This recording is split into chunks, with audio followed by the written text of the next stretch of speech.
Okay, this video will be used for educational purposes for the University of South Florida, located in Tampa, Florida. Okay, so where are you from? I was born in San Diego, California, What year? 1996, The month? February, What day? the 29th. Oh, Oh, wow. So you're a special leap day. year, baby. Once every 4 years. Okay. So how does that play out for you? How does that? Sometimes I'll just ignore my birthday entirely, but usually I'll pick whatever day's closest to Friday, whether that's like the 28th or the 1st. Mm-hmm. One year I picked a completely different date and I celebrated it on October 4th. Oh, wow. Yep. I waited till like 6 months after my birthday and did it. That's unusual. Why? What was the purpose of that? I was like 10 or 11 and my best friend at the time had that birthday. So we did a Okay. joint party. Okay, cool. Yeah, it was cool. Something different. Yeah, it was fun. I've never done that again since, but it was really fun. Oh, good. So, what's your favorite color? Well, I guess since black isn't really a color, It's not? I think black is the absorption of all color and white is the reflection of all color Mm-hmm. on the spectrum. So I really like indigo. Okay. That's cool. So, since you think that black is not a color, you seem like you're a really deep thinker, like you analyze stuff a lot. I definitely overanalyze. Usually it's helpful, but sometimes I think myself into a tizzy. Mm-hmm. Okay. So where, you say you're from San Diego, Yes. living in Florida now. How's that playing out?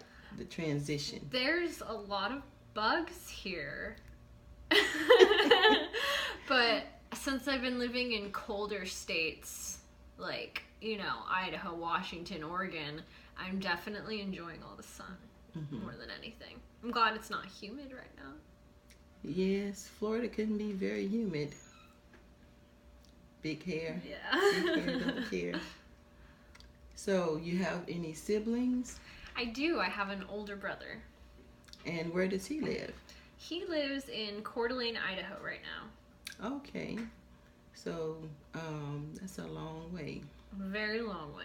So you went from San Diego to, did you live To Oregon, yeah. Oregon? And then to Idaho, and then to Washington, Mm-hmm. and then by some misfortune back to Idaho. And then here. So you don't really like Idaho that much? Too cold? It's pretty cold. It's pretty cold, it's pretty small, and it's not very diverse. Okay, Yeah. gotcha. It's very one-sided, but the mountains are definitely beautiful. Mm-hmm. Yes, it is very beautiful. I've been there before. So, as far as the weather goes, besides being too cold in Idaho and maybe too humid in Florida, what parts would you say that you like more or less from Idaho compared to Florida? And how long have you been here? I've been here for 2 weeks and 3 days. Oh, wow. Yes. So I finally, I think, gotten used to the time, but I still wake up late, but I think that's just because I like to wake up late. But I definitely like Florida's weather better. Mm-hmm. I mean, I definitely haven't dealt with the summer humidity yet, and that might throw me off a little. Possibly. That might be a deal breaker. I get kind of rashy in humidity, Yes. so So then you might have to go back to Idaho for the summer, get maybe. health insurance. Yeah. I do want to go back to Washington someday, but Okay. I definitely want to soak up the vitamin D that I've been missing out on. No, that's good. We definitely have a lot of vitamin D in Florida. Mm-hmm. So what's in Washington? You say you might want to go back to Yeah. Washington. I love the the setup across the state, how you can hit the ocean, the Olympic rainforest, the mountains, or like not quite desert, but like an arid area. So it's kind of like the whole spectrum in one state. Plus, they legalize. Okay. That's different. It's a good place. Yeah. I might want to move to Olympia. Seattle might be too big. How far is Olympia from Seattle? It's like an hour. Okay. And that's like, since Olympia is also kind of big, like you could definitely get from Olympia to Seattle in less than an hour, depending how far into Olympia you are. Okay. Yeah, I've been to Seattle before, but not pretty. Olympia. Yeah, it is. Pretty. So, what type of hobbies do you have? What do you like to do? I like to read. Mm-hmm. I like to draw. Mm-hmm.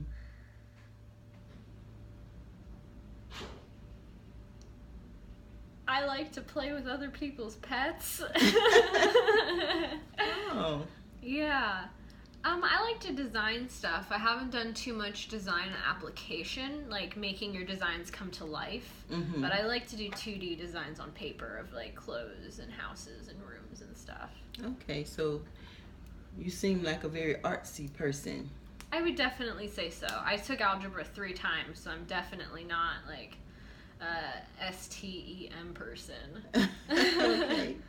Yeah, math is one of those subjects that a lot of people struggle with, for sure.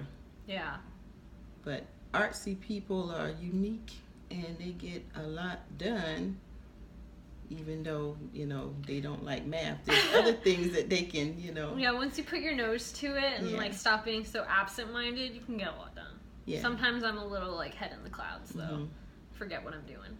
Yeah, but you always get it done might be an eclectic way, but you get it done still. Yeah, roundabout. Yeah. I'll do this Yeah. and then I'll do this and then I'll backtrack and do this. Yeah. I'll do that again. Yeah, so creativity, some people with artsy people, they don't understand that there's a method to their madness. They're like, why did you go that route instead of the ordinary route? Yeah. But to a person that's artsy, they have a method. I call it yarn ball thinking. Like everything's connected, but you can't really see how. Okay. Yeah, it's all one string. Tell me more about that. That's interesting. Yeah, I feel like my thought process is usually all along the same general line, but it's just kind of like tangled and interwoven. So you kind of have to like pull it apart to see exactly where I'm going with something. And that confuses me sometimes too, but usually I can kind of tell what's happening. Okay. So you kind of put things in compartments. Yeah, categorize. Yes. This goes here and this goes here, and I don't know what this is, so I'll put it over here. Okay. Very interesting. Women are usually that way. We put things in compartments, whereas men, they don't. They just kind of Put in the drawer. Yes. Well, some men do. Yeah. But for the most part, women are like that. And they have an attachment to kind of everything, multitasking. Yeah, and you put certain meanings to certain things. Yes. Yeah, definitely. Sometimes, like, you can forget that everybody else doesn't necessarily see that same meaning in something. So you seem like even though you're an artsy person, you are still organized in your own sense. Yeah, definitely. I mean, I like lists and stuff, and I like some kind of order. It's not necessarily chronological order, but there's some order. Good. Very interesting. Nice to know that about you. It helps to get to know a person when you know how they think and how they learn, for sure. Yes, that's very important, for sure. Yeah, everybody learns really differently. Yes, I think we could all do better getting to know people's personalities in the profession, in school, out, at home, because it doesn't matter, because your personality might be different the way you perceive things, and people might misunderstand you. Exactly, and perception is so much about what people think. Like, you may have intentions of a certain way, but if they perceive it differently, then your intentions are just out the window. True. Very true. So, thank you very much Thank you. for participating. Of course.